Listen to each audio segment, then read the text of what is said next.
All right, welcome, ladies and gentlemen, to the Farmers Branch Study Session Meeting. Today is July 13th, 2021. The time is 3 p.m. We will begin with A1, discuss regular agenda items. Councilmember Driscoll, do you have anything?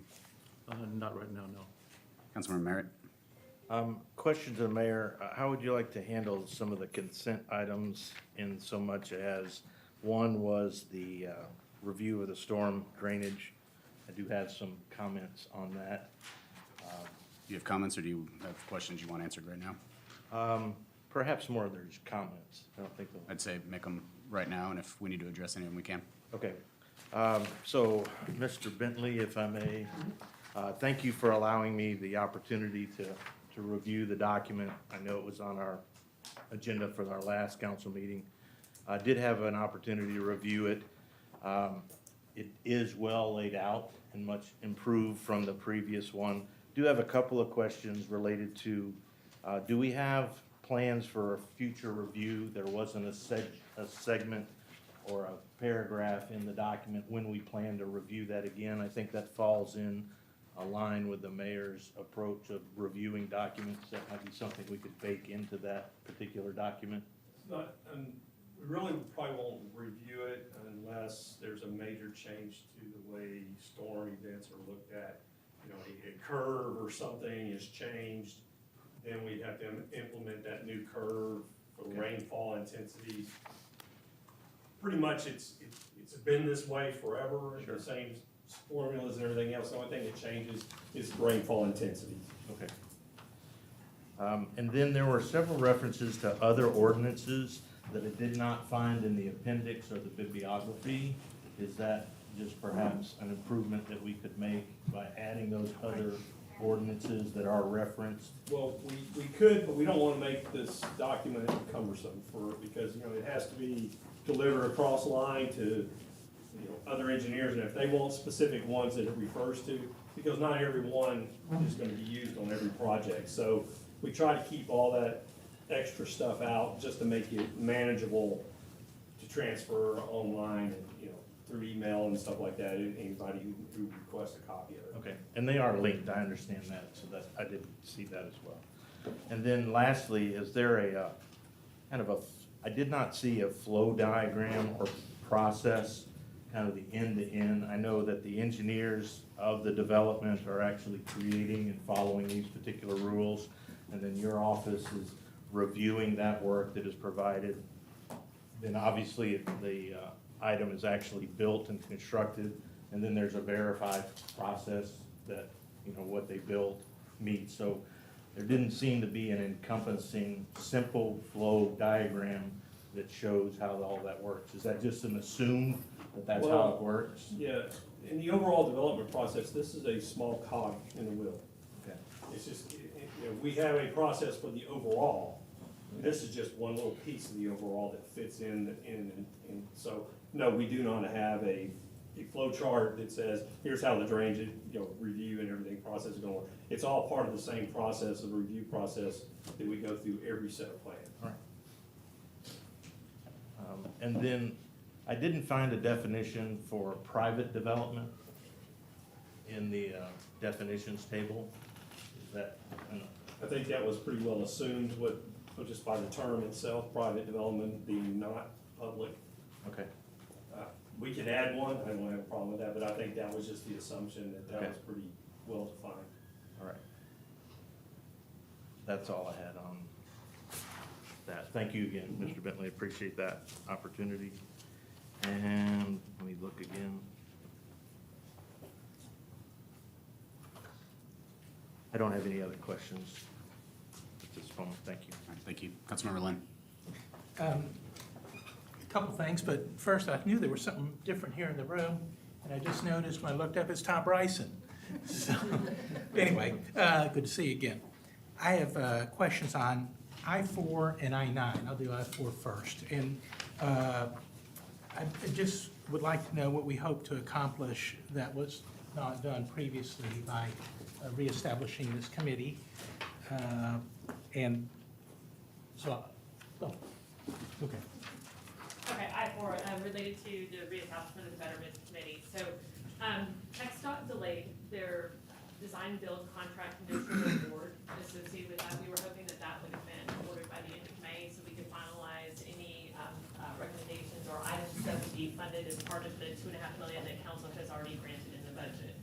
So they have since delayed their conditional award.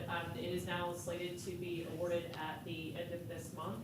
And so that's when we will find out what our financial responsibility obligation is for any of the betterments. And we will, at that point in time, look to see, okay, is our price tag below $2.5 million, or does it exceed $2.5 million? If it exceeds $2.5 million, then we will have to have the task force get back together and make recommendations to council as to what things are being cut. If it comes in below then we're having a conversation of, do you want to add anything or do you want the monies back? But we need to be able to extend the life of the Betterment Task Force so we can do that final work. We've just been unfortunately not originally able to accomplish it by July 1 because of the delay in our contract awards. Okay, all right, thank you, I appreciate that. And then on I-9, which is the solar panels, let me just get to it. So, I'm not sure who's gonna address that, but we were $267,000 under budget. And it said, or I guess in conversation with Charles, who said that we would not spend all the 267, and then, well, it's in the second paragraph of background, last sentence, the change order will not utilize all the remaining balance. But the next line, the city has an opportunity within the contract to use the remaining funds to install additional solar. So I take it we are going to use the full 267. So we currently have a change order in for the library. So we left the space out there we didn't use, we expect skylights would possibly go in there. So we purposely told the consultant at the time, don't touch this area, your renovation is planned for this area. When the library is completed in terms of what they're gonna do in terms of the skylights or not put them in, so we have this open area that's still available. So we asked them to have a look at the system itself. Is there a place to put some more panels that still keeps us below the Encore threshold? So I looked at it and said, yeah, there is. We can still add some more panels up there and still stay below that 75% design threshold that Encore sets. So that was a change order we did. We asked them to, hey, look at this, and if there is room, we basically add it to their scope from the original one. And so that's the original change order you looked at that said wouldn't use up all those funds. Would Not. not. So the next one we're gonna ask for tonight, which Alex is gonna discuss, is to do something in addition to that first change order. So if you don't agree to the additional stuff, then we're only gonna do the library itself, just add more panels. But the one he's gonna talk about is the way we can use the rest of those funds for another project. Okay. Well, I just wanted to You'll get a verify. full presentation on that here shortly, sir. Okay, all right, very good. Then I'll just wait, then on other question. Thank you. That's all I have. Thanks. Councilmember Williams. I don't have anything at this time. Councilmember Ratana. No questions. Okay. Next up is A2, review and discuss updates to Chapter 56, property maintenance.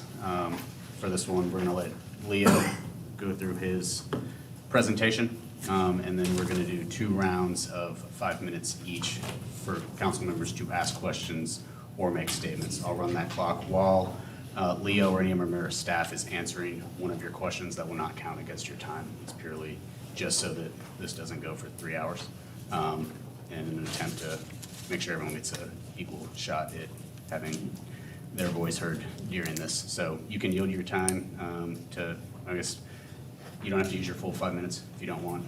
If you're done talking, you can move on, but just want to make sure that we can do this in a way that allows us to get through the rest of our items tonight, so we're not here too late. But with that, Leo, it's all yours.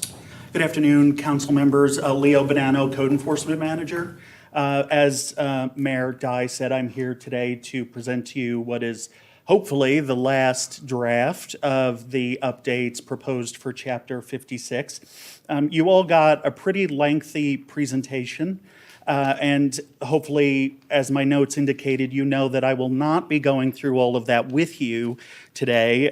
It's just all legal language that's been shifted and altered, and so I left that to you to read, and then to, of course, throw some questions at me today, and for me to get some feedback from you. There are some topics in the presentation that we do need direction from you on before we can complete the new maintenance code. So what I thought I would do is just very quickly run through 2 or 3 topics, not many slides at all, just to make sure that that you're aware of what I need today, hopefully. And then I'm happy to help with any questions that you all have about anything in the presentation. So if that's okay with you, we'll just jump right in. This first slide, and you may have noticed, hopefully, but instead of giving you a full-size presentation, I gave you a notes handout with this one that explains why the changes occurred on each slide, so hopefully that was helpful to you. But on this first slide here, this is one of those that I need some input from you on.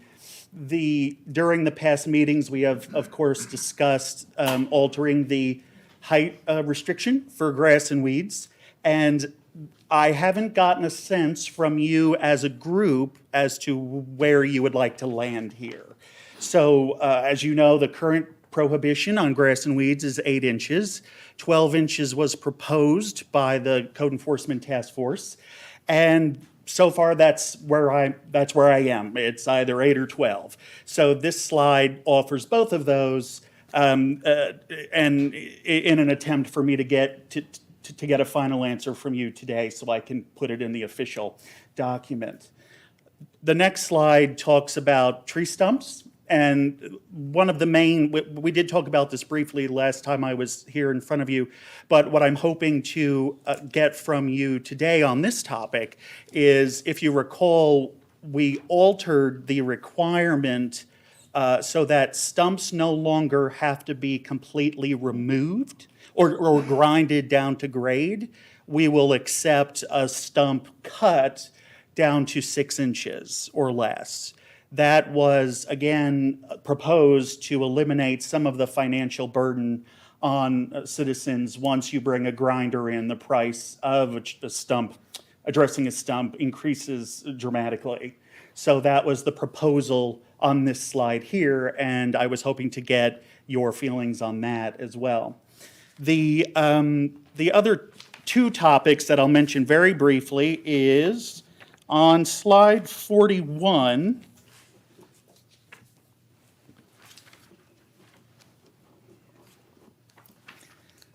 Slide 41 is a bit unique. Excuse me, let me see here. I'm sorry. I missed my tab. 42, sorry. Slide 42 starts the discussion of outside storage. The outside storage section of this presentation, you may have noticed while you were reviewing it, is laid out a little differently than everything else. Currently, the outside storage regulations in the Property Maintenance Code are one of the trickiest to understand. That's because in one section of the code, we learn that outside storage is prohibited, and here are some examples of what we don't allow, even though we just said it's prohibited. Here's what we don't allow. Further on down the line, we learn, oh wait, these things are allowed. And they're spread apart, they surprise people. You tend to read one section, you tend to read the first section you find, not knowing that there's another section. So I debated about what the best way was to show this information to you, and what I decided to do was just show you the new law as it's currently written in the draft. So slides 42 through the end of outside storage, that is the actual proposed language in the law. That's all that is. So the first slide or 2 go into, sorry, let me full screen this. Go into, as you can see, these are the 2 lists that I just described to you. So prohibited outside storage and a list of examples, permitted items in the front yard, and a list of those items. And what we've done is instead deleted the list of examples. I don't believe it's necessary. And then simply stated, all outside storage is prohibited except these things. And that list essentially came from what we already have and a few other items. So that is all the way through 44, 45, 46. You'll see that each slide is titled defenses, those are the exemptions. So that one, the topic of outside storage is just set up a little bit differently than the other sections. The other topic that I wanted to bring to your attention starts on slide 49, and that's parking. And the reason I'm highlighting these two as well is outside storage and parking tend to be the most difficult, time-consuming topics for a situation like this. I've gone through this situation of redrafting code several times, and there are just so many variables with outside storage and parking that it can be really difficult to find some kind of consensus. The Code Enforcement Task Force did very well as we went through these, but I know now you all have decisions to make.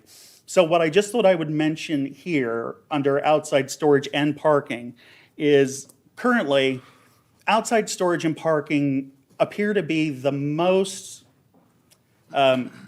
vexing topics for the public. We get a significant amount of questions on what the law allows and doesn't allow. Terminology is confusing. The kinds of vehicles are confusing to folks. They are also, on some occasions, especially parking, the most difficult for our officers to explain and enforce. So I wanted to let you know that the work we've done on outside storage and parking addresses significantly the issues that staff and the public have. These two are probably the most significant alterations that you'll see as far as layout and language, and those were done purposefully to help staff and the public understand these two, because I think they've been struggling through these two topics for quite some time. So I just wanted to bring those to your attention. The other thing I wanted to bring to your attention was this document here, which I believe the city manager distributed to all of you at one point recently. I was asked to put together a list of some of the things, or as many as I can think of, the topics that were tightened in the code, essentially made more strict. Some of these are procedural, and others are literally regulations that were altered for one reason or another. Safety, of course, being the most significant concern, clarity, recommendations from the task force or my office. So I just wanted to make sure that you all had that, and if you have any questions about this today, I'd be happy to address those today as well. So with that said, the other 76 slides are all about you. So if I can answer any questions, you let me know. Okay. Leo, thank you very much. I'm just going to be quick on two of these. I'm in favor of 8 inches. If that's what we're currently enforcing, I don't think that we should slide back to 12. That's just my opinion. Stumps, 6 inches or less, I'm fine with if we're going to enforce grinding stumps. As I said when we talked about this the first time, not in favor of anything that's retroactive, a retroactive penalty to homeowners that have already taken care of an issue that has now put them out of compliance. But I don't think that 6 inches or less is too much of a burden to anyone to kind of clean up in the future, and I think is more than reasonable on that if we choose to go that direction. But I'm kind of in favor of all the other items that you laid out in front of that the way they are now. So with that, I'll go ahead and move on to, I'm going to start with Councilmember Ratana. Thank you, Mayor. First, I'd just like to thank staff for the work that you've put into this, especially to consolidate and organize and clarify all the language in the sections. And just, for the record, I know that a lot of folks, there's been a lot of confusion as it relates to the changes, but I think the intent was to really just strengthen the language, because a lot of what's on here that we've been discussed has already been there. I think we're just, again, tightening the language. So thank you all so much for your work on this. And in agreement with some of the other provisions that we've talked about, which I know that we've talked about sunsetting all of our policies. I just hope that we're able to do this too in accordance with what we've talked about. So look forward to doing that in a few years. But generally speaking, under Article 2 under definitions, I agree with what's proposed. within the recommendations of staff and our city attorney, I think it's indeed necessary to clarify and further define the language we use in the chapter, especially those pieces that I feel like we need to clarify and ensure that they go hand in hand with what our state definitions are, because I know there were several of those within the provisions. Under enforcement, Article 3, the proposed changes to further enhance the safety of our residents, I think is really important. Specifically, I want to point out the needed change to include the non-multifamily properties when a dangerous nuisance is present. I think that's something that is really important, so I'm glad you all were able to catch that. So just wanted to make those general statements. As far as some of the questions that I have, or some of the clarity that you're seeking, I'll start with those. I too agree with the 8 inches. However, I do think that, in talking to staff, that, weeds and high grass is probably one of the highest citations that we give. And so I know that there has been discussion on both ends from 8 and 12. Again, I do agree with the 8 inches, but if there is something that we need to kind of negotiate and kind of meet in the middle, I saw from the list of the research that staff gave us that a lot of the cities have 10 inches. So I'd be happy to kind of meet in the middle with 10, but my opinion is to stick to the 8 inches, since it's something we're already enforcing. As far as the vegetation as it relates to the tree stumps, I too agree with the 6 inches. I do not want to put the burden on our property owners to have to pay for the grinding, unless, like as I mentioned in previous conversations, we find the funds to do that, or to do that as a city to provide that service. I did have a clarifying question related to the outside storage, and I apologize if I may have missed it, but one of the things that I do see a lot, especially with the hail that we've been getting, are some of those large bins for trash. And I saw that on here, if I'm reading this correctly, that they would have to be either in the rear or they would have to be stored on the side.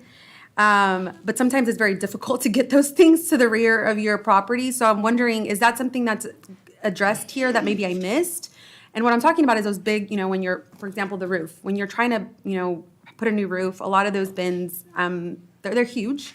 And it's a lot of trash that gets gathered. So I would hate for someone to get cited for something like that when all they're trying to do is to redo their roof. Is that something that is implied with under one of these provisions under the outside storage? It wouldn't be implied here. If you're conducting a project on your property that's under a permit, then with an ongoing project, you're expected to keep your site safe and clean, but an amount of outside storage is allowed. That's covered here. And also, we would expect some debris with an ongoing project.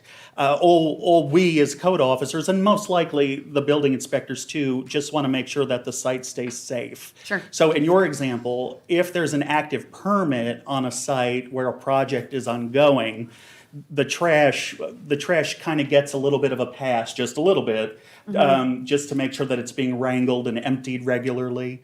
So we wouldn't aggressively do that with an ongoing project. Okay. Does that answer your question? No, it does. And again, I just want to make sure that for those things, and I get that, if it stays for more than a couple of days, that's a different story. But I know sometimes it does take a couple of days to do a project like that. So I just want to make sure. And we as code officers understand that. And when there's an active permit on a site, we see the building inspectors as having ultimate authority. So we would communicate with them, and to be honest, the simplest solution is usually for us to ask a building inspector, hey, could you ask them to kind of tighten things up a bit, because we might be getting complaints, or we're afraid of getting complaints. So yeah, we do have a kind of a informal policy on active project sites. Yeah. Perfect. Thank you so much. And then another question on Article 8 regarding obstructions. I saw that you all added an article to better address the health and safety the issues. This is slide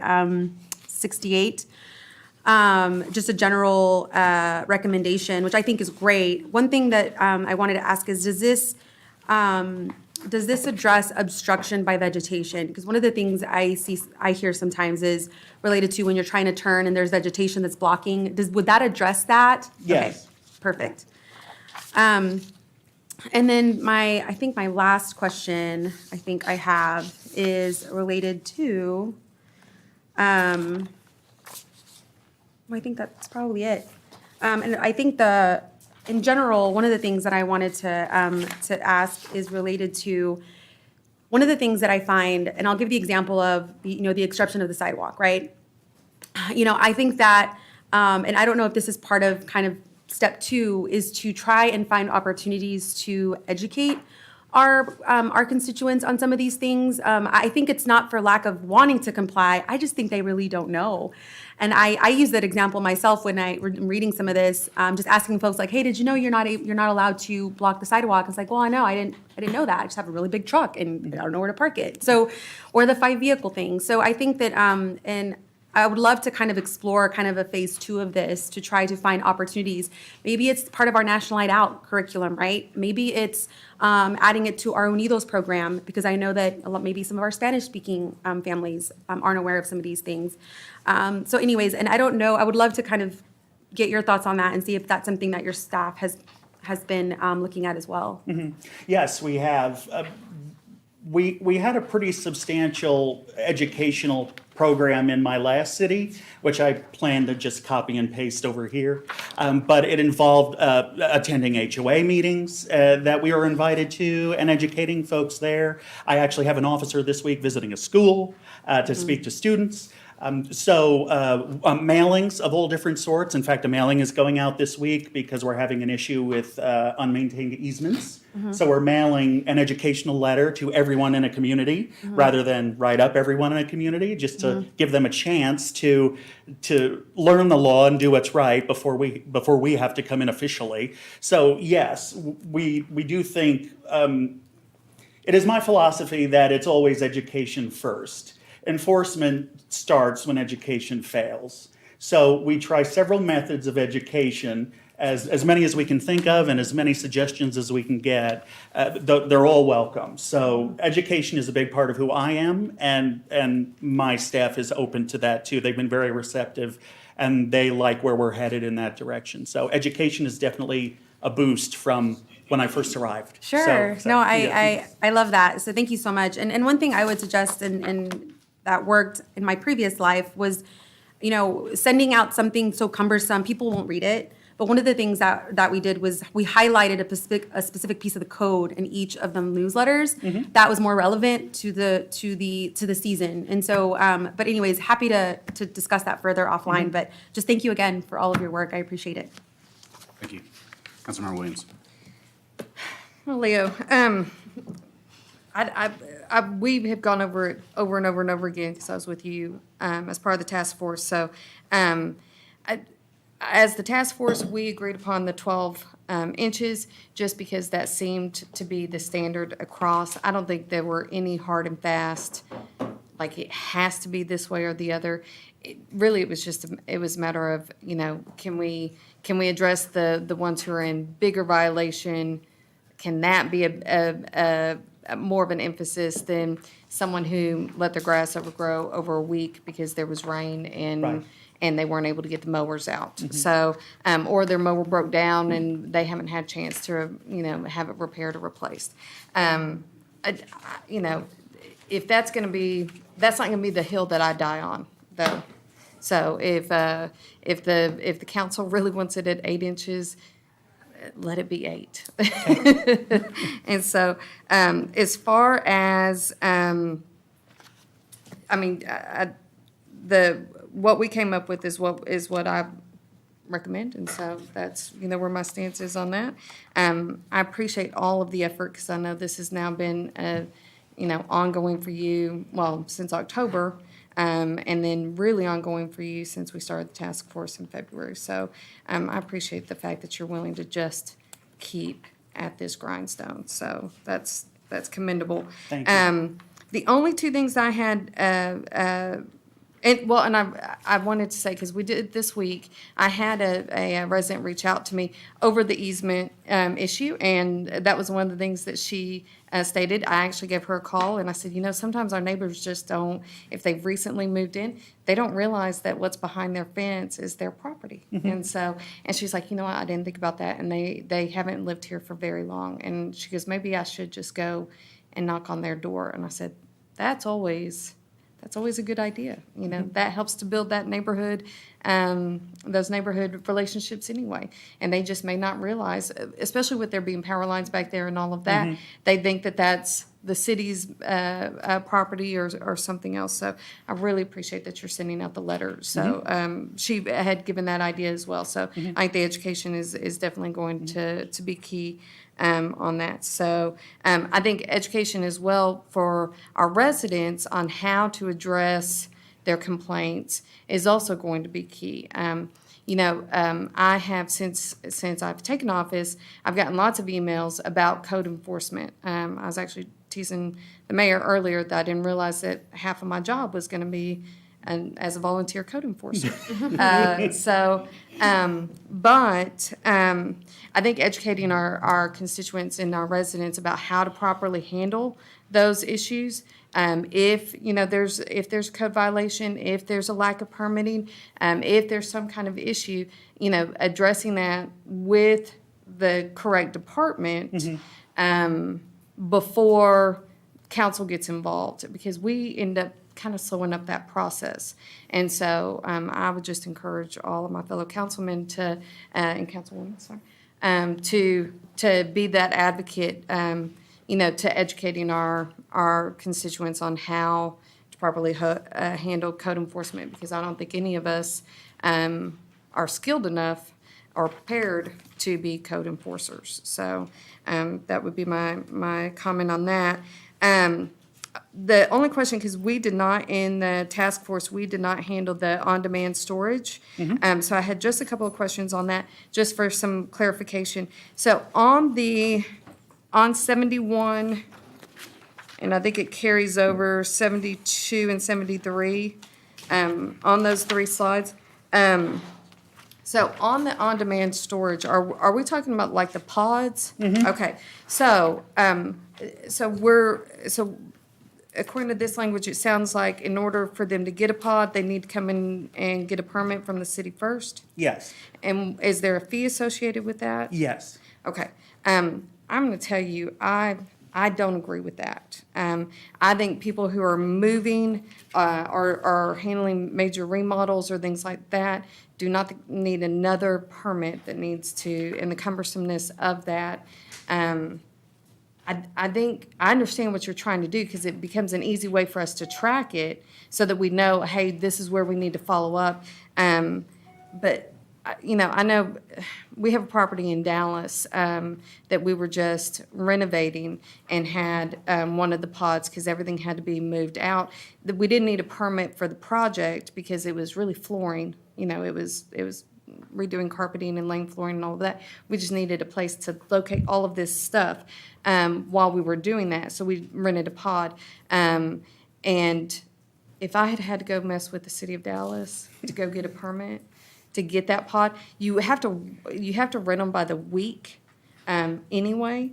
So I think the expense of having to rent those darn things is enough of a hassle without us adding some more expense. If people are doing things to improve their homes, I think that's a good thing, and I think that's something that the city should be encouraging and not adding another deterrent or seeming like we're trying to make permitting another revenue generator for the city.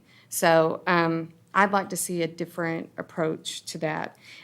Even if they had to do an online registration for it so that they could do it from their home without having to come up to the city or fill out a form, but they just registered it so that y'all had a list of who, so that we could track, because I understand that, because you don't want someone to have a pod in their front yard for 2 or 3 years, And we've had some of those, Right, which is where this right, came from. Definitely. So I definitely understand your how do we do that? I just like to see it as being something less of a hassle than a full permit application and another fee. Because I hate to see the city start moving towards revenue generation through Sure. permits. So, Sure. Have to come to your next question on round 2. Okay. We're at 5, but Charles Oh, does I'm want sorry. Charles does want to. Yeah, I'll respond quickly on that. I just want to echo what Leo said. There have been instances in this city where folks, because to get a pod is less expensive than to get self-storage in many instances. Sure. And we've had many instances where folks have gotten a pod, and it's become an accessory dwelling unit. It's been there for years. And so it became a problem, and we realized that there was not a section of the code that addresses that. We had to kind of indirectly get to it by saying, hey, now that it's been there for 5 years, it's an accessory dwelling unit Right. effectively. So it's something that's definitely needed, and we can certainly evaluate different ways of keeping track of that. But it's to have Or it. maybe just setting a time limit, I think. There is, it's 30 days. Yeah. Yeah, so, But I just want to say, it has been a problem in this city, and not just all cities, but Mm-hmm. it's something that I'm glad we're addressing, because I know I've heard from many residents about this particular issue. Perfect. If And that's all I have. If I could just jump in about that, just to clarify or educate. On-demand storage units, or what we generally call pods, come with the same issues as larger vehicles. If you imagine someone dropping a pod in their driveway, well, you as a neighbor may not be able to back out of your driveway without seeing the sidewalk. Sometimes they get dropped on the sidewalk. Sometimes they get dropped on the grass. Well, that's the same as parking on the grass, parking Sure. on the sidewalk. So I totally hear your thoughts about the permitting, the official permitting aspect. I would recommend the regulations stay in for those reasons, that we can, some of them are safety related. So by all And I think it means, should still, like we had talked about where we classified vehicles, we made that real simple so that we Right. didn't have 15 different types of vehicles classified, and we just made it simple. I mean, I think they should still have to follow those same guidelines of any vehicle, and it can't block and all of that. I just would rather it not become a deterrent to, through the permitting in particular, but definitely through time limits, and, if we can find a different way to track them. Sure. I'd rather see that than to go through the whole permitting process. okay. But everything other than that, I think it's great. So I'm ready to move forward on this, for sure. Great. Councilmember Lund. Thank you, Mayor. You talk about education. I'm really sorry that you didn't come to the town hall that I had, because I think you would have gotten a real education, not to put you on the firing line, but to hear what people had to say, because there was quite a large number of folks there. I'm going to try to get through as much of this as I can in the time allowed. 8 inches on the grass, okay? Stumps, ground to the ground. Let's see, and these are based on the outcomes from the town hall meeting. So I will go to page 10, and in the definitions that are proposed there, I'm guessing that you everything must be in good condition for all those outside elements, light devices, jungle gym, play sets, swing sets, all that Yes. sort of stuff, and you will be the determinant of that, okay? On page 13, how does no inspection sticker get enforced? If the vehicle's in a driveway, and inspection and registration go together, that's the sticker inside the car. If the vehicle's in the driveway, is that code enforcement? Yes. Okay, if it's on the street? Currently PD. Thank you. Please. Okay. On page 16, rather. Okay, is this being deleted because there's simply no way to enforce the ordinance?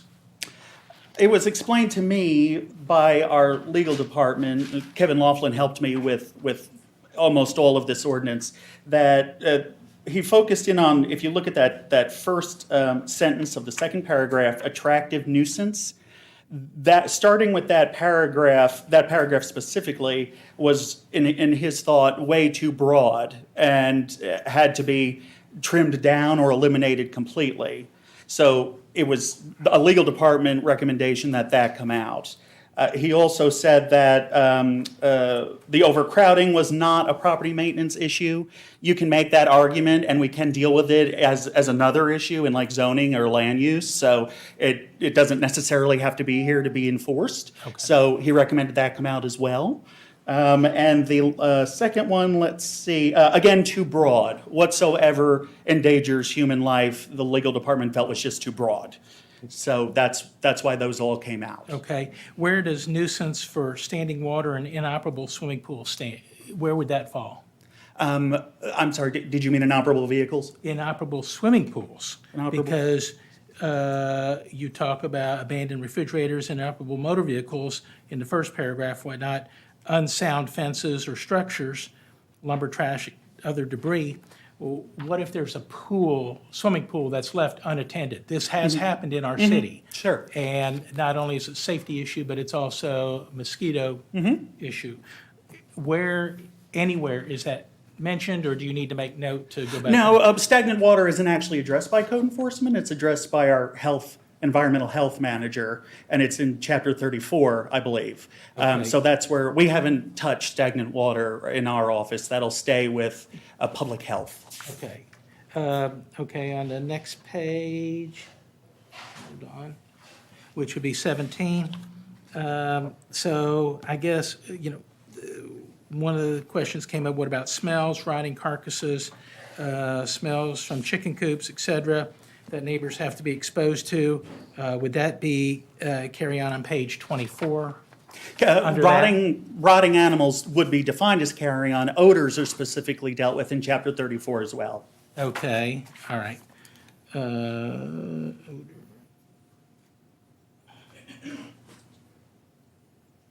Trust me, Mayor, I'm trying to go as fast as I can. On page 29, vehicles, living in vehicles, and I think that may have been someplace else in the code, but prohibition of living in vehicles? Yes, the prohibition for living in vehicles has been removed because of some of the reasons we talked about in the past. However, we believe that we can still enforce it. If we get evidence, we can enforce it as a zoning or a legal land use issue.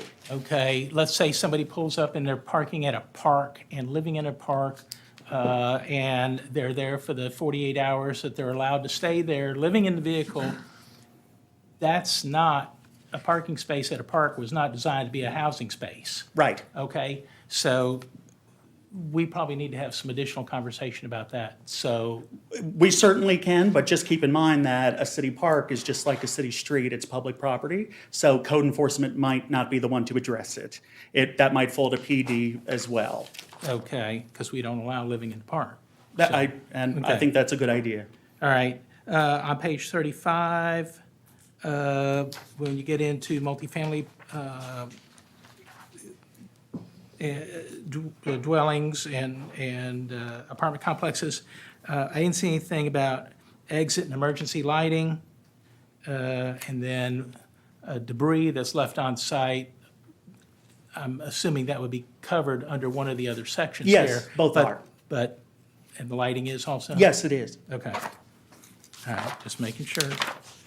On page 40, so the question came up, what about low tree limbs over sidewalks? There is language to not block a sidewalk with vegetation from growing, like shrubbery growing, but what about tree limbs hanging down? Those are in the existing code, and they have not changed, which is why you don't see them in the presentation. Okay. It's 7 feet over a sidewalk. Okay. Page 43, does firewood have to be off the ground? We currently have a, Yes. okay, no change there. Yeah, currently the law says that you have to have it 6 inches off the ground.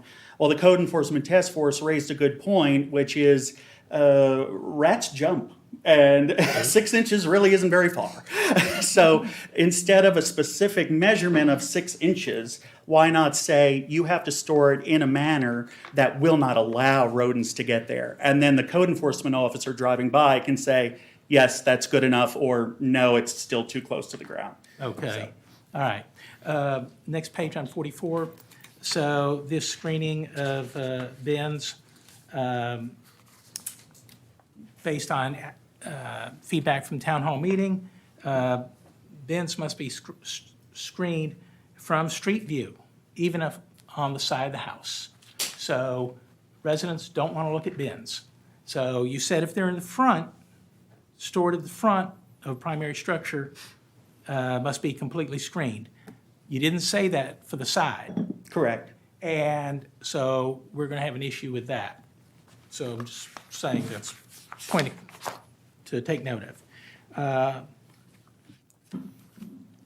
Okay, on page 46, question came up, what about small flags placed by Boy Scouts and other groups? They usually place those small flags for 4th of July and whatnot, right at the curb when they're going down the street, placing flags. So I'm assuming common sense would say that we're just not going to mess with that. Yeah, I mean, those kinds of things would be addressed by the sign ordinance. Okay. But the general rule, of course, is you can't store things in the right of way of any kind. So we may ask folks, hey, could you just pull that back behind the sidewalk because you're in the city's right of way? We don't want something falling into the road or blowing into the road. But generally, yeah, my kid is an honor student at this school, but we don't want to bother No, I'm folks talking about I'm that. talking about flags, just where they go and they put American flags at people's homes, Oh, I mean, right there on the curb. if it's something like Memorial Day and, Yeah. you know, because, I mean, we'll just see them explode around that time of year. Yep. Again, it's kind of like, well, those will be gone on their own in a matter of days or hours, you know what I mean? We don't want things to linger, though, in the right of way. Sure. So that's that. Okay. On page 55, so with regards to sale of vehicles on property, no more than 2 sales of, or 2 vehicles being sold. Somebody asked, what about estate sale or death of an owner and family wishes to sell vehicles, and they have more than 2 vehicles? That's an excellent question. The 2-vehicle limit is in the current code. And so that limit, I did not change. That may be a valid exception, that, you know, a family member passes away and someone needs to unload a car. So we could certainly consider that exception. Okay, yeah, Final question for this round. we're going to come back around, correct? Yeah. one more Okay, then let me just ask one more question here, and that is on page 62. 52. So, lighting, all exterior lights and devices shall be maintained in good, safe operational condition. Light poles shall not lean or display any signs of deterioration like rust, et cetera. How do we enforce that on Encore? That is responsible for streetlights in the city. Many streetlights are rusted, missing glass, the lens part, and some are leaning. That question, I may have to defer to the legal department. Okay. We have created an ordinance to hold Encore responsible for graffiti. So I would imagine we could hold them responsible for an unmaintained pole, but I don't think I'm qualified for that one. Okay. Sorry. The point being, in order for us to hold residents accountable, we need to make sure that the city is setting the right example too. Agreed. All right, that's it for now. Thanks. Councilmember Merritt. All right. Well, I'll chime in and thank you for all the work that you've done and the staff putting this together. And I'll also echo the first 3 council persons on the need for education. I think it's imperative that we find the right mechanisms, and I think there will be many. You've already referenced some that you have in store and perhaps queued up, ready to go.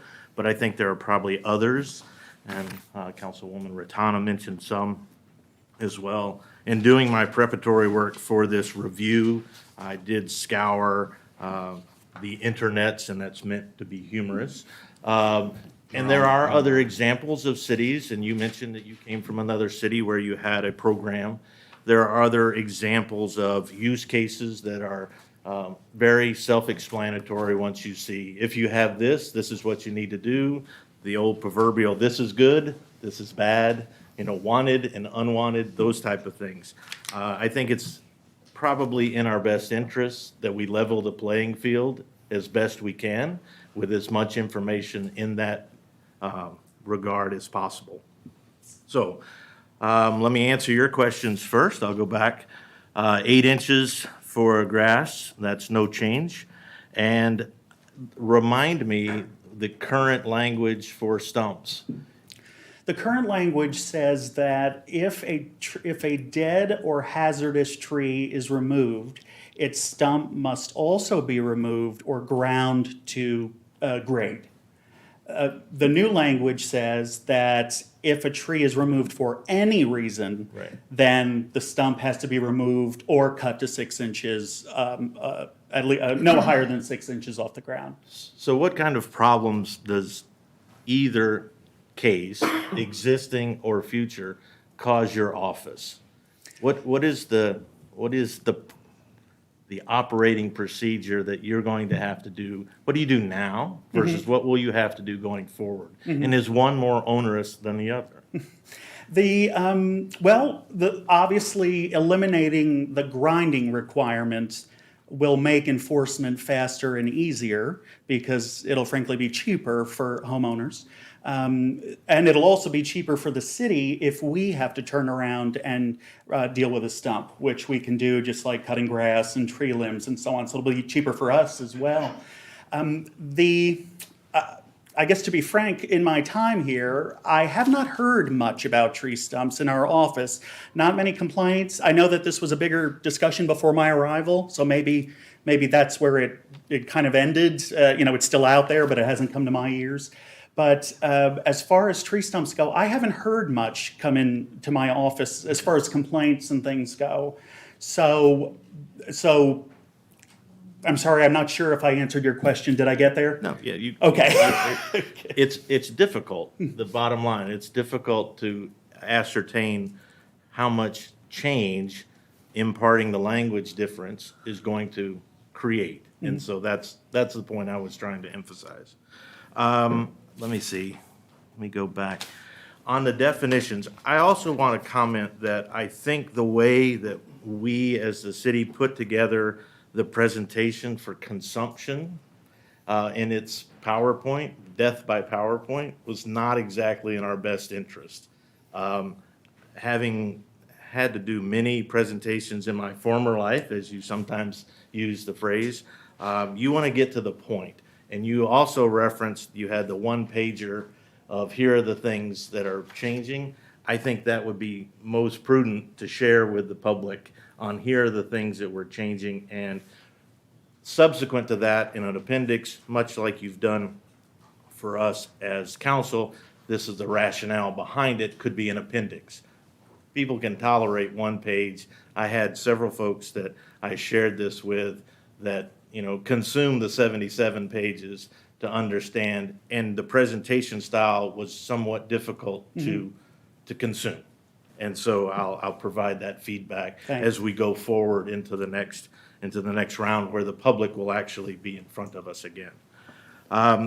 Definitions wise, on Article 2 definitions, an abandoned vehicle, number 1, inoperable and more than 5 years old. I'm sorry, Leo, why are we having a 5-year limitation? This is probably existing language, but I'm sorry, Councilman, would you tell me What what page? slide you're on Oh. again? I'm actually in the chapter, the draft, on page 1 of the draft of chapter 56. Oh, okay, yes, if it's not in the presentation, it didn't change, which means it is existing Okay. language, yeah. Okay. 5 years seemed very random. So then I'll go back to a question I asked of you before. We do not have the definition of good or clean. Subjectivity runs rampant. Sure. And I think it's in our best interest to have an operational definition for your office, for our city, on what those two things are. Came up in questions posed to me about cracks. Cracked, how big is a crack that we're going to see a citation written? We all have cracks in our driveway. I count 3 or 4 in my own. So at what point, is it length, is it width? We need to be clearer and define what that operational standard is to help our community understand how that will play out.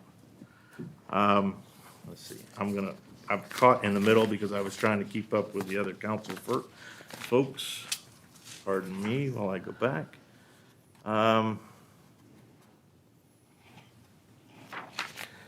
On slide 63, where we talk about, we've deleted the window covering. So we've removed that. There is no other, the task force found this as an overreach. So the exterior window covering is simply being deleted, correct? Yes, however, the deletion was mainly geared towards interior. The task force found it to be an intrusion to tell people what they can hang on the inside of their windows. Now, the exterior coverings like shutters, for example, those are covered under the new definition of exterior elements. Okay. So should one of those break or Okay. paint starts chipping or whatever, they'll get caught under that. Okay. So we have exterior things covered. All right, very good. Thank you for that. Final question for this round. Thank you. On slide 68, where we talk about view obstructions, it shall be considered a public nuisance and prohibited for any person owning, occupying vehicle with the city place to install, maintain any view obstructions that create hazard or potential hazard is prohibited. All view obstructions, regardless of their location, must be relocated or completely removed from the public so to eliminate the hazard. So my question here is, this is view obstructions that are deemed hazardous or determined to be deemed hazardous. Is that correct? Yes. Okay. All right. And then the statement in the last sentence says all view obstructions, but I believe we're missing hazardous in that particular. Good point. So thank you for that clarification, that concede. Councilmember Driscoll.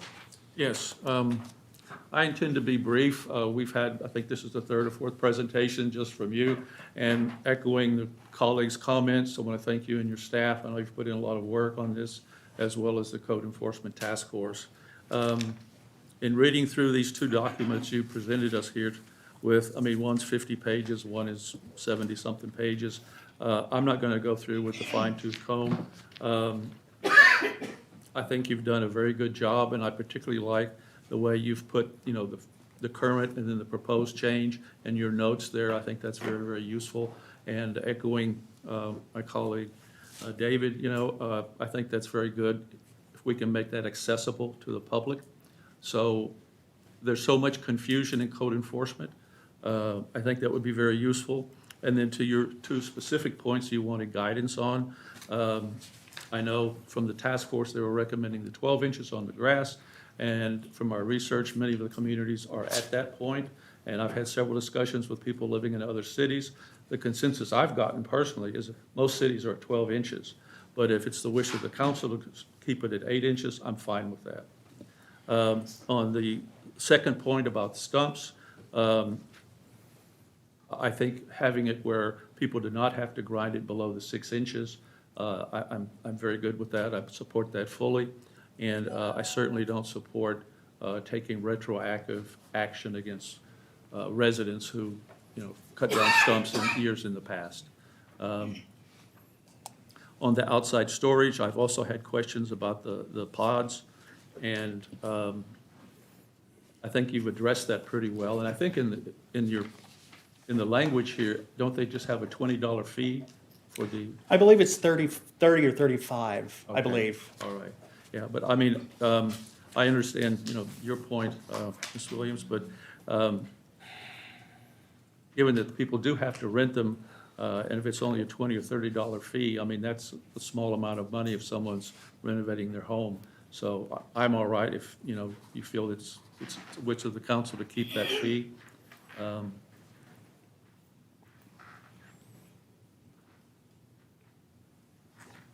And then the last part, I'd just like to say, you know, thanks for all the work you've done, and also, I know you've stressed in some of the other meetings with slides and demonstrations that you need to have some leeway for the officers to have some discretion, and I think that's also important and goes a long ways with the education of the residents and working with them on the education angle. That's all I have. Thank you.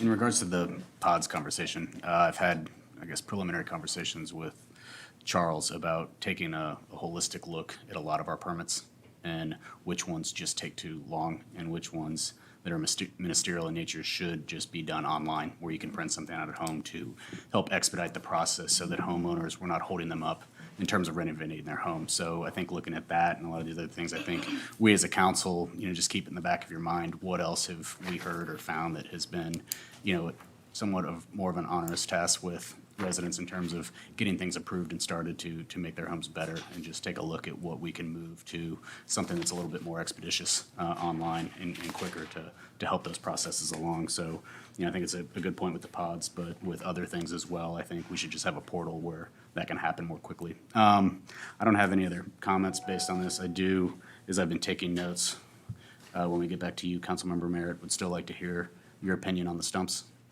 You kind of said a statement about it, but thank you. didn't really clarify where you were going. Yeah, So I guess when we come back around to you, you can Thank you, I'll make address sure that that. I address that. Sorry. So, other than that, I'll move back to Councilmember Ratana. Sure. Really don't have anything else to add, really. I think that regarding the pods, I think whatever makes it easier for staff to just track it, right? I wasn't aware that there would be a fee associated with that, and you're right. I mean, people are already spending money on this. $35 is $35. So whatever makes it easier. And I think one of the things that I know we talked about when I first got on council was creating this app that will allow for us to be able to do a lot of these things, to your point, Mayor, online, to where it's more expeditious, it's easier for staff, but then also certain things where you can even just snap a picture right there and use GIS to submit a code enforcement issue that you see. And I think once we get more of that, I think it'll help. But I'll defer to you all on kind of what makes things easier for you. Because at the end of the day, I know y'all are inundated. I know sometimes you have to focus on the quality of life stuff more so than in the safety stuff, more so than some of the other things. But I think the only thing I would mention, and I know we're having a budget briefing soon, is I would, and maybe we don't have to talk about it now, but something to think about based on the population, because I know that there's a lot of changes going on, and more so to make things a little more stricter to make it safer for us. But is there a need for additional assistance for code enforcement folks to be able to meet the needs that we have, and also ensure that that some of these new things are being addressed? And so anyways, I know it's something we'll talk about later, but I just wanted to bring it up now so you can start thinking about us, because we definitely would like to look to you to kind of figure out what's needed from a code enforcement staffing perspective, because I know it's something that we've talked about in the past. So that's all I have, Mayor. Thank you. Okay. And I think, Ben, correct me if I'm wrong, during the neighborhood night out discussion today, are you going to talk about the C-Click Fix app? Which might Perfect. go to your point. Awesome. So, Love it. Councilmember Williams. I don't have anything to add. I think it's great, and I really appreciate, Leo, that throughout this whole process, your focus has been about how do we encourage people to get into compliance versus how do we penalize our residents. And I really appreciate that standpoint, and the fact that education and getting everyone into compliance is much more what your focus is versus, how do we penalize the heck out of our residents. So I appreciate you. Thank you. Councilmember Lynn. Councilwoman, I made that same statement. It wasn't my intent. It's never been my intent to fine people out of living in Farmers Branch. I've said that for 5 years now. We do need to educate people to ensure compliance. Education is the key. That comes from you and your staff, who have direct involvement and are touching people every day. You don't always have to write a citation. You can, hi, my name's Terry. Just want to bring something to your attention. And a lot of times that gets stuff solved. Okay, so I'm going to go finish real quickly. I think I only had 3 more things. On page 63, where we talked about interior and exterior window coverings. So you want to delete the section, but one of the points that was brought up to me, many people have Venetian blinds on the inside of their house that are bent, missing slats, all that look terrible, because you see them from the street, but yet they are on the inside of the house. So is that addressed still? No, that would be eliminated, so we could not Okay. address that. Well, maybe we need to make an exception on that, so we're gonna put a star by that. And then, for wood shutters, which are on the outside of homes, Those would be covered on the outside. covered, okay. All right. On page 65, we talk about structures deemed dangerous, okay? Well, construction sites are usually deemed somewhat dangerous to the general public, okay? You don't want people walking through there, there's stuff going on. So, and most construction sites for new homes, they're vacant structures because nobody's living there during the day. So should we mandate construction fences around home sites that are being built in order to secure not only the site itself, but to keep people out from a dangerous area? Something to think about. Yeah, I would probably lean towards the building official on that one, because it's not a maintenance issue, it's a construction issue. Although I do agree that it can be a safety issue, I'm not sure that that falls under my office. It's not maintaining a home, it's part of constructing a new one. So I'd probably lean towards the building official on that. Okay, all right, we'll take that up there. And then on page 74, we talk about storage of containers. On page 74, it says duration 30 calendar days, minimum 3 permits, or maximum 3 permits issued per calendar year. You know, I was thinking, okay, well, I'm concerned that that might be too short. Let's say somebody is either having a remodeling project going on or their house was damaged to fire. So you've got some insurance to worry about, then you've got bringing contractors and whatnot. Whereas on page 75, we have 180 days for all other types. And it seemed to be a little bit of a disconnect when I was reading that. So I could see where, 6 months for residential or single-family homes might be more acceptable.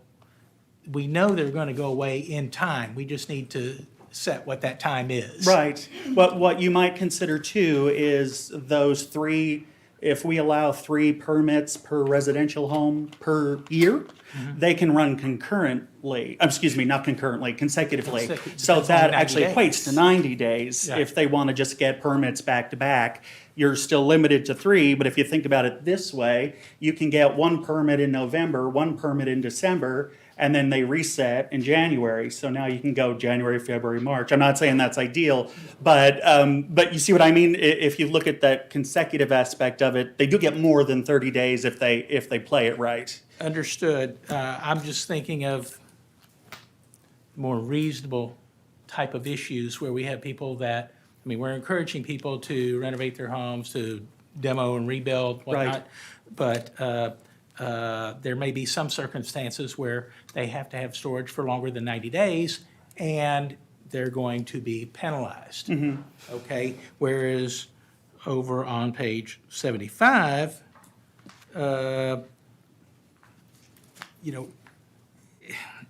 there's multifamily and apartment complexes, 7 days, but is that all other types, does that include single-family homes?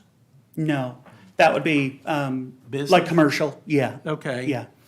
Okay, well, I would suggest that we look at that for the residential, just to try to give a little more leeway there. I think it's reasonable based on the amount of time it takes to have somebody do some work in your house. So, that's my 2 cents. Okay. Councilmember Merritt. Well, I'll answer the stump question first. I'm in agreement that trying to keep the improvements of the code equitable for both the residents and the staff, that 6 inches is okay. I'd prefer it be at ground level. I've had to do it, but if that is the will of the council, so be it. So I would be agreeable to 6 inches, so long as it's not a hazard. Couple of other points. Would like to, on page 58, we talk about fences, and under section D, while we're not using secondhand materials, my oldest daughter might like the idea of being able to use reclaimed wood, and it is a very popular aesthetic, but, so we're eliminating that sort of opportunity to do something decorative with reclaimed wood. That's actually in the current code. Okay. I was eliminates- only following under the proposed language here. I'm sorry, would you mind telling me what slide you're Sure. on again? Is that 58? 58, yes. And let's see here. So under section D, proposed, it's the first paragraph, Yes. with They- used or secondhand material. I know. You know what? I think I've got proposed and current flopped. Sorry. Okay. All right, Sorry. all right. The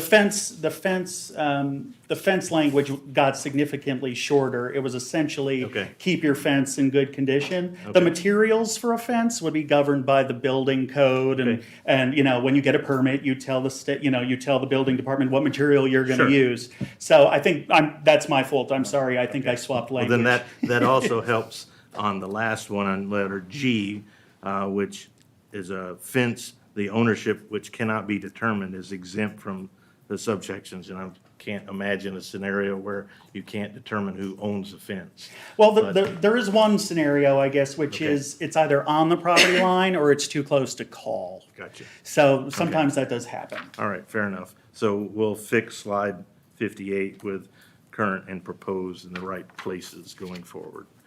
Won't worry about that. We've talked about that. I'll be quick. Talk about that. I'll just chime in on the pod and the issues to the stakeholders at the residents or the citizen level. We need to make sure that lead time to accrue a permit is as quick as possible. And if we go through doing it online, we also have to remember there are a fair number of folks that don't have that capacity as well. We also worry about those. So making sure that we have, it's easy to do it online, but those who can't, it needs to be a quick turnaround, as painless as possible, done by the phone, something along that vein. So I just wanted to chime in on that. On slide 73, we talk about in new language, shall be unlawful for any person, entity to use on-demand storage container as a long-term or permanent storage. Can we define what long-term is? We can certainly try. Okay, very good. That helps. That's great. And then on slide 75, we talk about, and Councilman Lynn just referred to it, with multifamily, there appears to be no max of the number of containers at a site address. That's not tied to a tenant. So hypothetically, if all the tenants wanted a pod at a multifamily, we could end up with that scenario? In theory, yes. In theory. The requirement, which may be in here, and it should because this is all new, but I believe I required them to be out of public view. Okay. So you have these bigger complexes, they can easily hide pods in between buildings and things. So hopefully it wouldn't get outrageous with, 10 and 20 tenants and 10 Sure. and 20 pods, so. Understood. So, My last item is in my researching of the proverbial internets again, I came up across, and I shared it with a couple of council members in conversation, and actually shared it with City Manager Cox, was the City of Mesa, Arizona put together a list of code enforcement priorities. And it was simple list of here are the things that are most important. And there's a list of 14 or 15, much similar to the idea that I shared with you about how we summarize the changes. But this would summarize what we're going to focus on most. And I know we had a lot of discussion about 8 inches of grass or 12 inches of grass. That falls under nuisance, under their list. It's well down the list. It's not the most important thing in the city of Mesa. I think it might be prudent for us to generate, here are the priority lists of the things that we're most concerned about and how we will address those. I'll be happy to share that list with you, or Charles can share it. I've got, he Okay, shared great. it with me. Thank Very you. good. So, I think that is an idea of back to that education, if you will. Here's how we go about that. So that's all I have, Mayor. Thank you. Again, thank you, Leo. Councilmember Driscoll. Mayor, I have no other comments or questions, and I yield my 5 minutes back. Fantastic. All right. Leo, do you have enough direction for I believe so. bringing this back to council? He has all the direction. He has all the He has all the direction. And I guess is Councilmember Merritt kind of, I guess, requested, seeing a list of that appendix of what has changed, what has gotten, where we've increased our standard, but also that list of priorities, I think, circulating that to the entire council as well. I think we'd all like to take a look at that, but make sure that when the package goes out for our August meeting, that all these items are included as well, so that the public can consume that alongside us. So, Certainly. all right. Thank you very much. Thank you.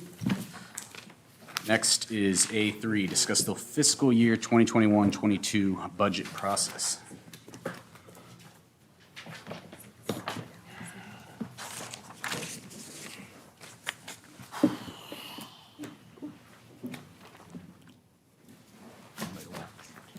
Talking about your wall.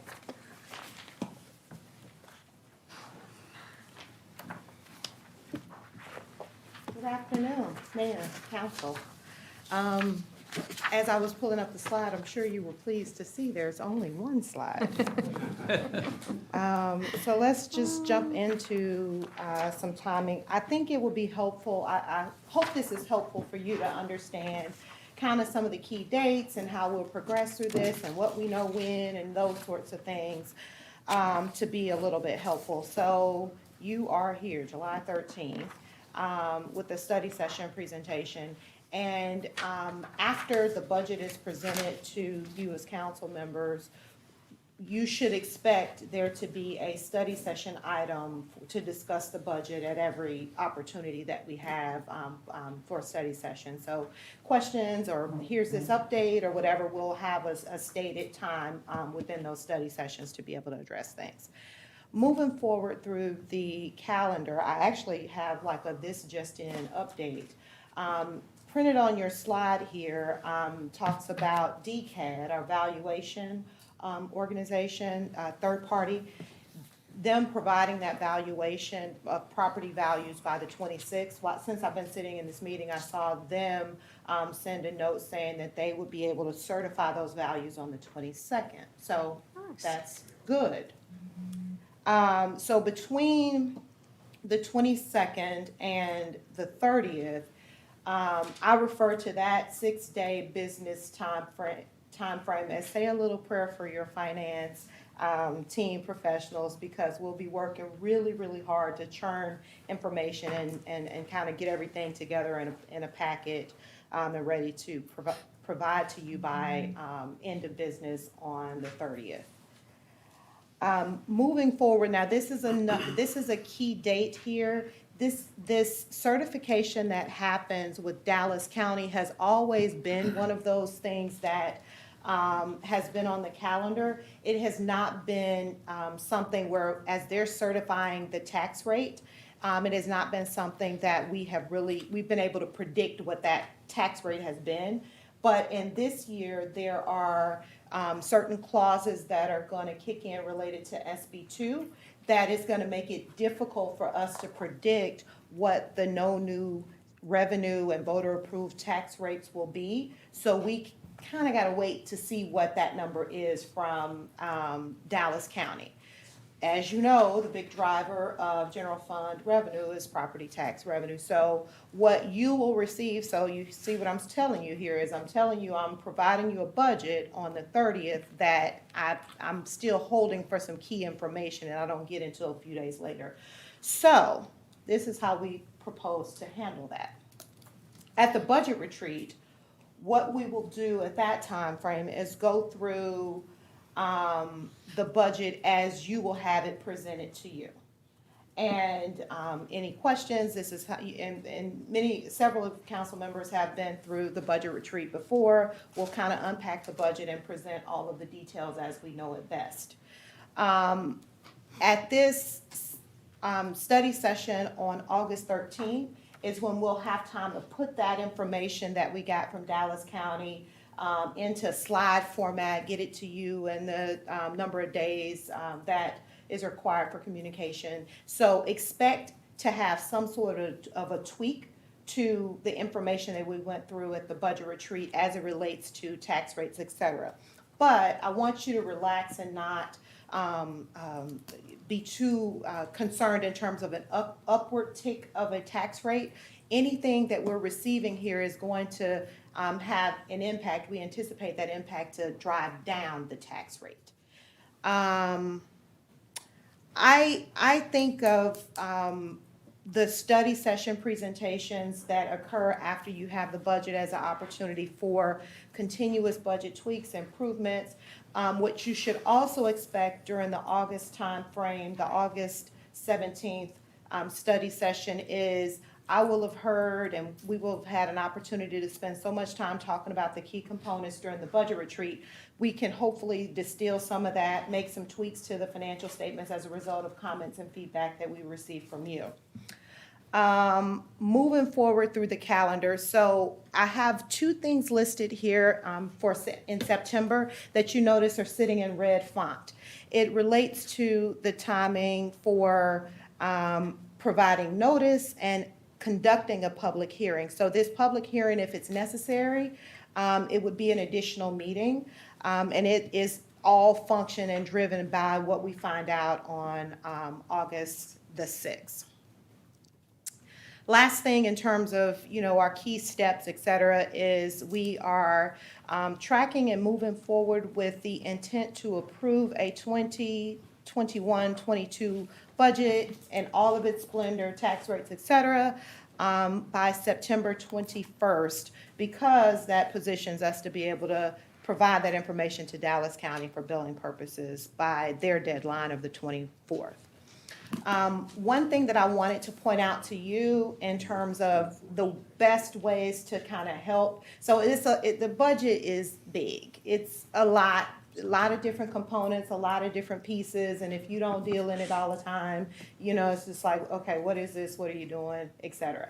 So what I would suggest is when you get the budget on the 30th, take some time to really read through it and send me some notes, questions about what you don't understand, what does this mean, et cetera. I might not reply to an email, but what you're helping me do is figure out where we got questions and what things are not understood so that I can possibly bake some of those answers into my presentation for the budget retreat. So that would help a lot to have that kind of information presented. I think that's all I have. Any questions? Okay. Councilmember Lund. Sherelle, we're having a compensation study done? The compensation study is nearly done.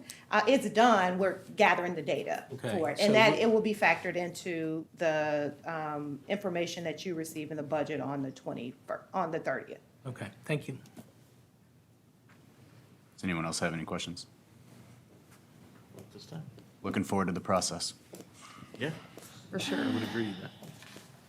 I think I have a few more gray hairs after every process. I've queued up Aretha Franklin for every morning, just for you. There you go. All Say a right. little prayer. There you go. Sounds good. Next is A4, receive an update on Farmers Branch Night Out. Mr. Williamson. Mayor and Council, Ben Williamson, Assistant City Manager. What I wanted to do is give you a brief update on what to expect in 2 days' time when it's Farmers Branch Night Out.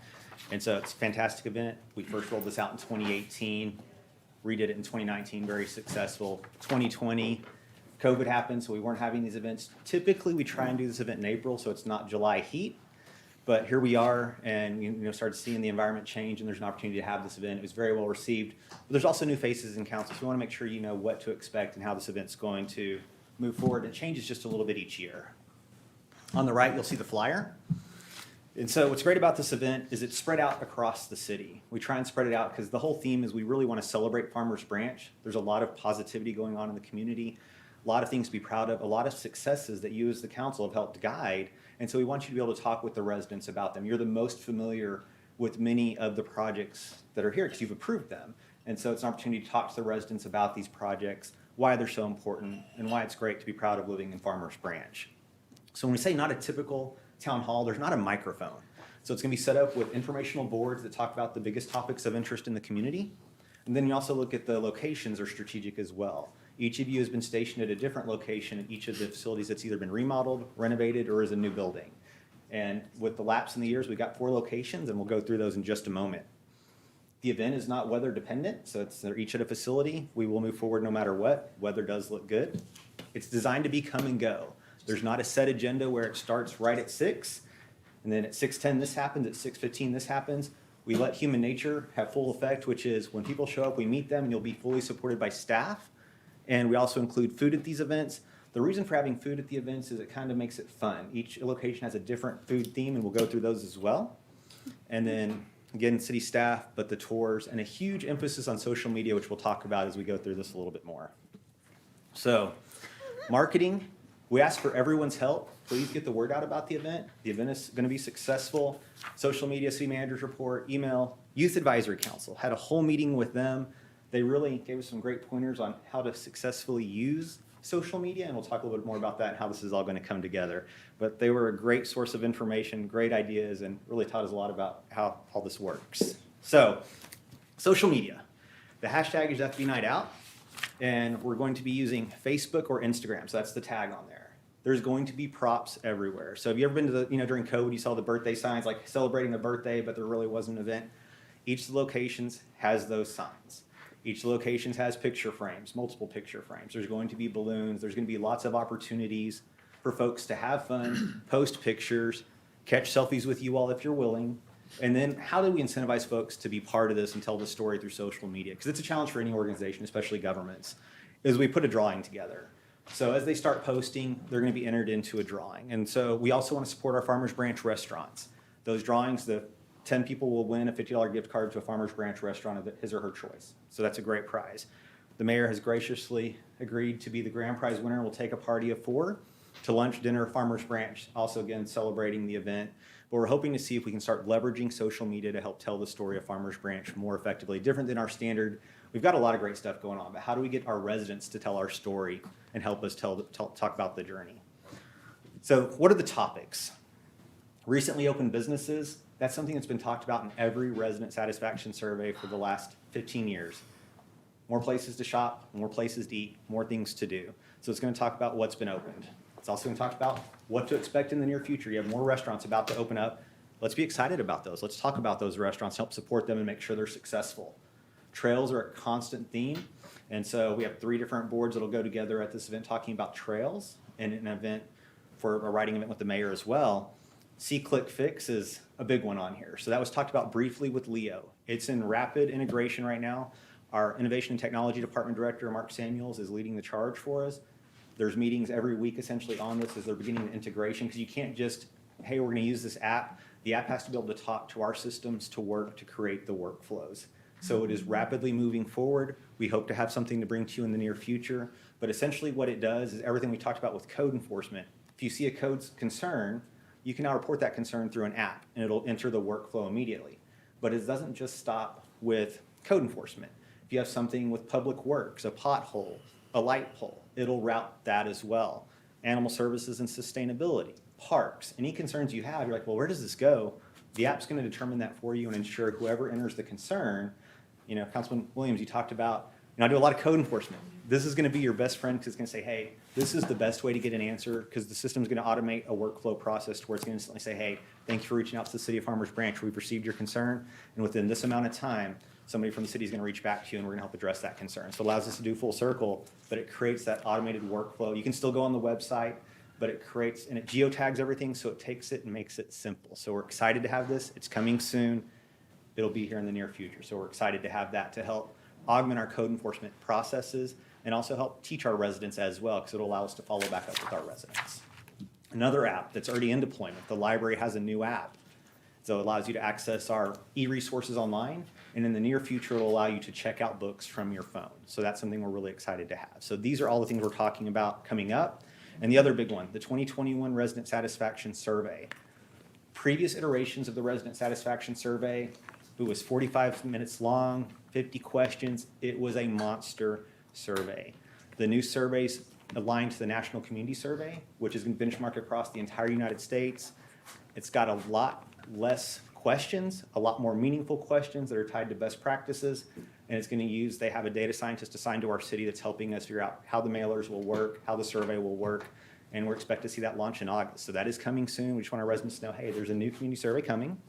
It's going to be much friendlier, much easier, and it's going to hopefully give you all as council actionable information, because that was one of the biggest criticisms of the previous survey, is it was the previous survey just 2 years later with the same results. It didn't give us anything new to consider in the process. So we're excited to have this survey coming out in August.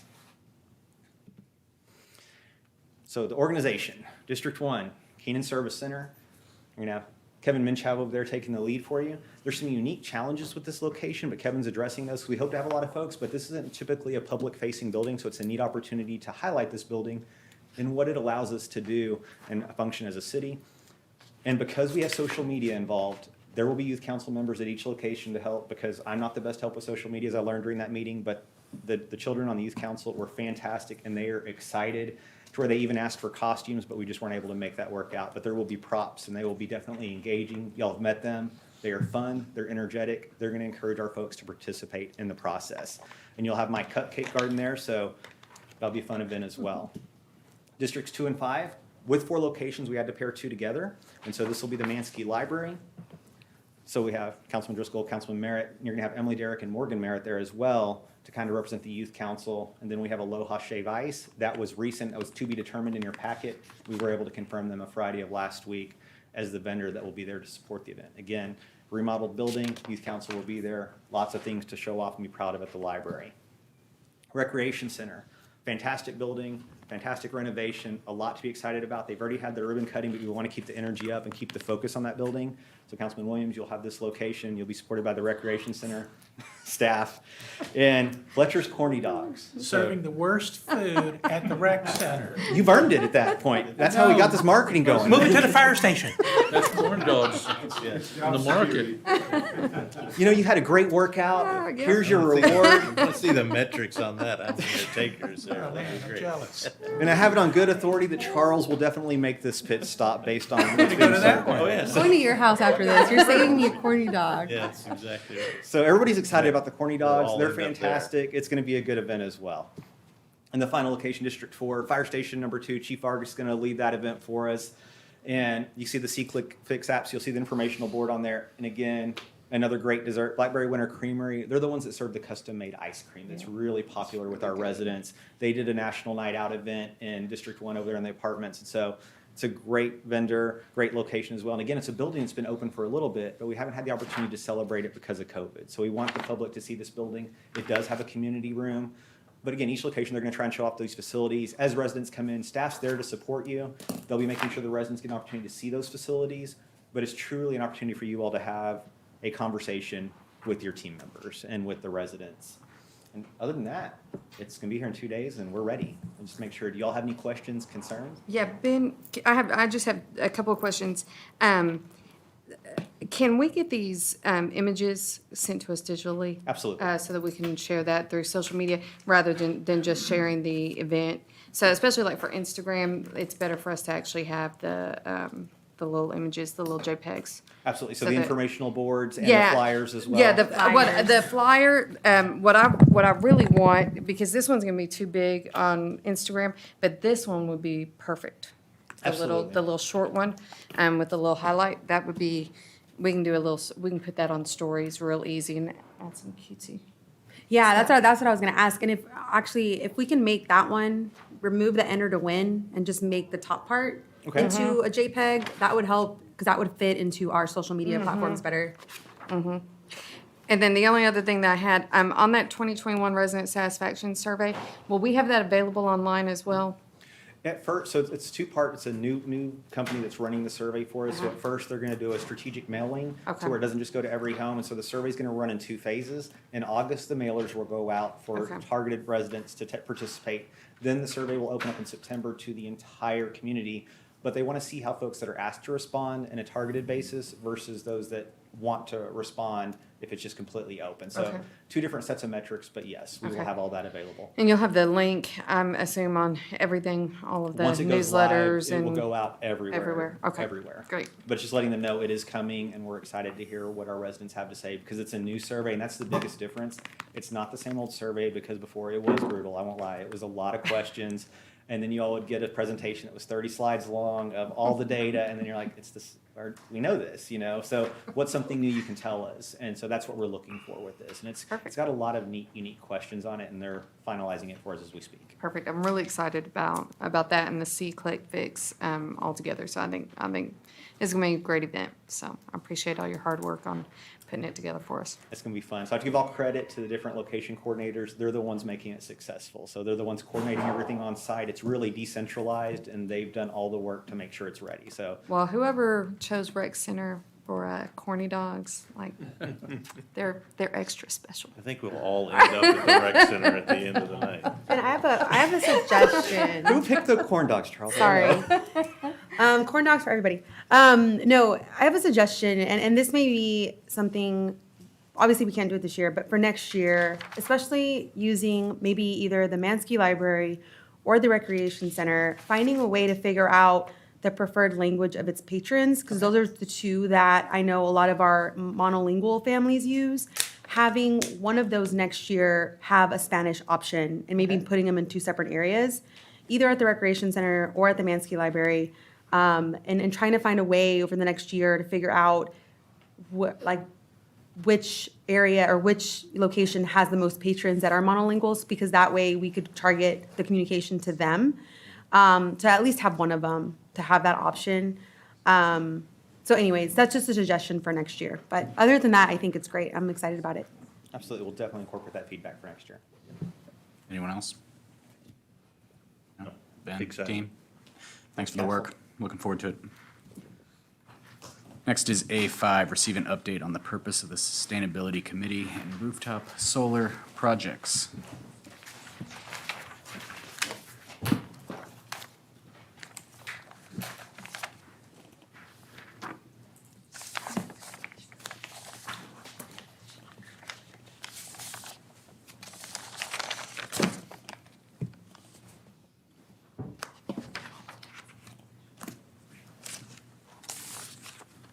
All right, good afternoon, Mayor, Council. Alex Farmakas, Sustainability Manager. So today I'll be providing updates on the direction of the Sustainability Committee and updates on our rooftop solar projects.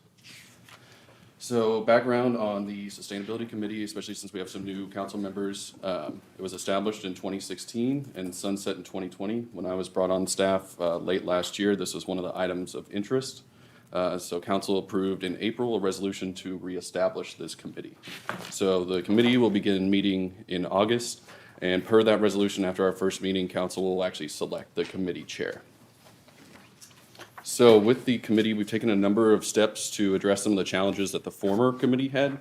The first being that sustainability is just very, very expansive. It's very interdisciplinary, and it kind of has different elements embedded in a lot of different city departments. So we're balancing social systems, environmental systems, economic systems. For me as a practitioner, that's what makes it fascinating. That's why I like what I do.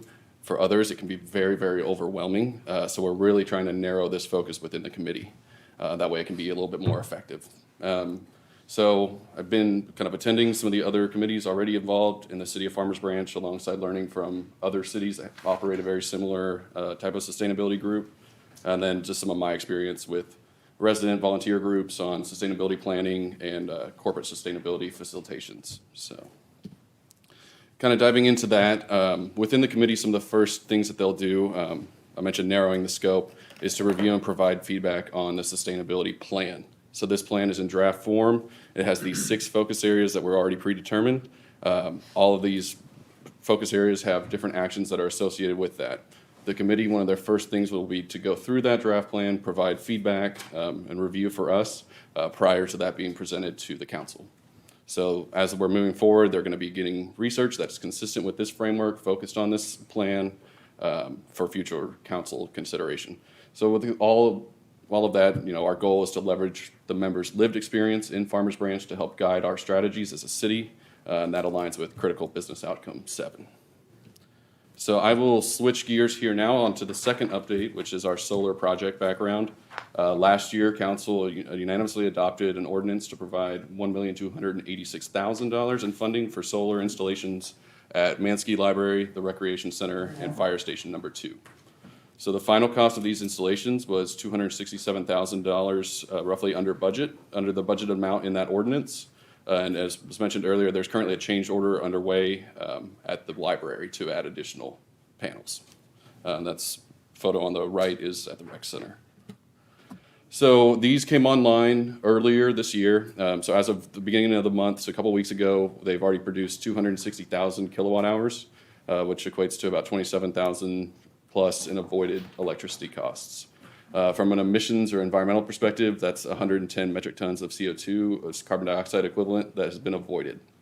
For a little bit of comparison and context, average home electricity use is about 12,000 kilowatt hours annually. So these are obviously much larger installations, hence the larger numbers in just 5 months. And on the emissions side, this is equivalent to planting about 3,000 trees or not burning 121,000 pounds of coal.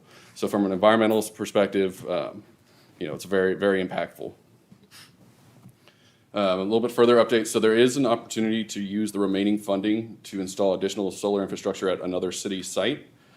This cost would just be, would not exceed the allocated amount. So this would be that 267 minus what the change order is going to cost at the library. So it wouldn't exceed the previous allocated money.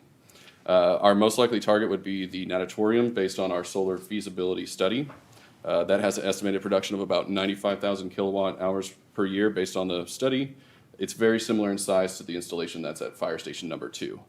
So we would expect a payback time that's very similar to that, which, as a refresher, the cost of recovery was estimated for year 9 with a 30-year savings of $365,000. So that'll be confirmed when we get updated quotes for this building and evaluated.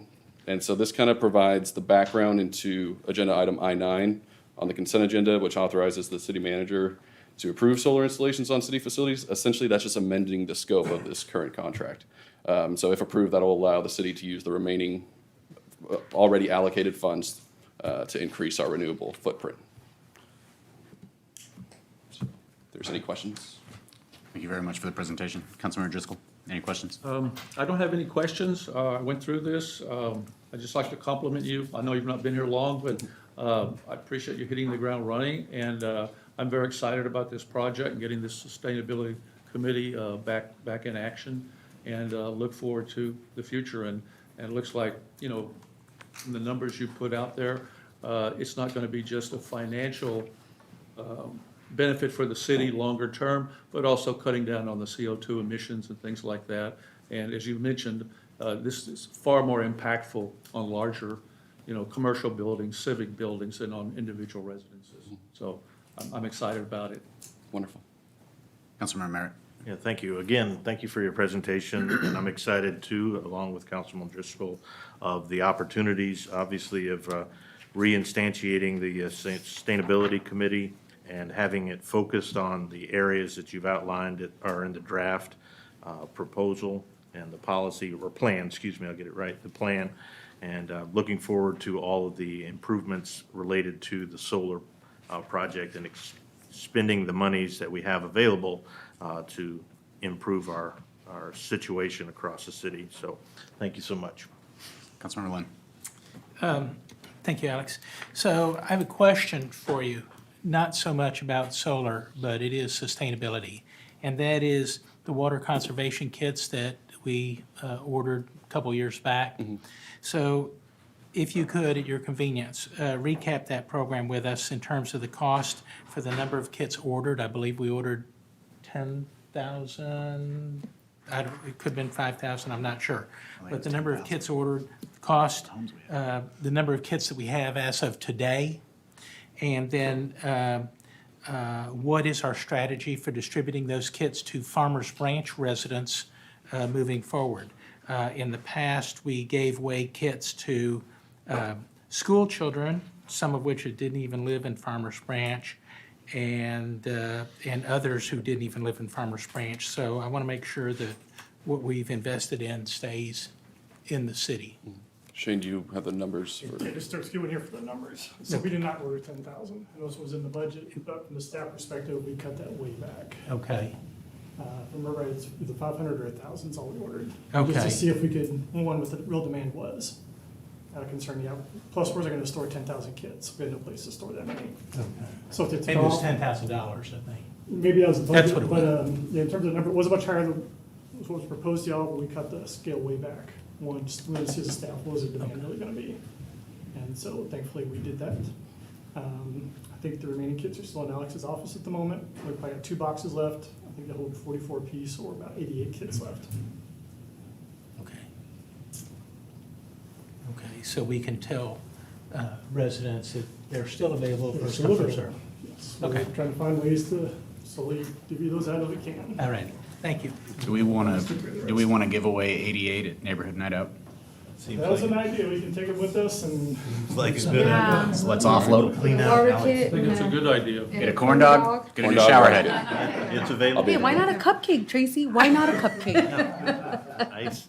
Are you serious? I I'm mean, dead serious. No, I think that might, I think, you know, if we have them and we're down to so few, why don't we just Practical split them idea. up and give them, have them at Benefits sitting each in event? storage. We can, it gives us one more thing to talk about. First come, first served. clears out your Yeah. office. Clears out so- your I office. appreciate Which I that. love. Shane did you a favor today. They've been available for a year downstairs in the lobby. Yeah. I'm always amazed. I don't see people picking them up. Right. So, People okay, may not even cool. know what those are, to be quite honest. Oh, open it and take a look. They'll know on Send Thursday. them out. So, okay. All right, Councilmember Williams. I don't have any questions. I'm just gonna echo what my fellow councilmen, have said. I'm very excited that that you guys reinstated the sustainability, board. I think that's great. And, I know that we were excited about the members that we had apply for that board. So I think it's gonna be a great group for you. And, I'm looking forward to seeing what you guys do. The solar work that you guys have achieved and the fact that you came in under budget like that is like music to my ears. No project I've ever done ever gets to come in under budget, so y'all are so exciting. Y'all are doing something right, and so I just appreciate you. Yeah, credit goes to Shane on that because he was here. Councilmember Ratana. No questions, just excited about the work. And you have some very passionate individuals in your commission, so really excited for the work that y'all will put together. So thank you so much. And Wonderful. welcome. Thank you. Welcome to our amazing city. All right, you're off the hot seat. All right. Appreciate it. Next is A6, discuss future agenda items. As we're getting ready for budget season and looking forward for the community, one of the things that have kind of just been sitting out there is our, I guess, signature park. And so I would love to have a conversation not only about the signature park, but I know the Farmers Branch Park wasn't really addressed in the 20-year kind of parks plan. It does have some upgrades, but nothing significant. And in my opinion, it's almost looked the same as it has since I was 1 year old. So I would love to maybe see us and the Parks Board have a much larger conversation about what that could become and maybe moving forward some additional parks projects. Just something that I've been thinking a lot about and definitely want to see as we kind of move forward. And not to steal your thunder, Councilmember Ratana, but in August, we are going to bring back the idea of discussing murals and having that discussion one more time. So I'll start with you, Councilmember Ratana. Nothing for me really at this time. Thank you. Nothing for me at this time. Councilmember Lynn? Got a couple of things. First of all, the city of College Station recently rolled out a free Wi-Fi program to residents of the city. I'd like to see if our staff could get more information on that and provide to us. Might be something to take a look at for a future model. Amen. Amen. Who's providing it? College Station. College Station, okay, thank you. City Okay, of sorry. Bryan as well, I think, right? Okay, City of Bryan as well? I think so. Webb Chapel Road between Oak Brook and Towerwood. I'm not sure if we own all the lanes on the northbound side or not, but we've had some panels that have sunk down. It's created quite a hazard for tires. So if we can get that on the list to address. I would like to, since we're in budget season, bring up again the possibility of buying a biomeasure machine for placement at the rec center. I have information I'll give to Mike Mashburn. And then an outcome of the town hall that I had, at some point, we are going to have further discussion about boats, campers, RVs, and trailers.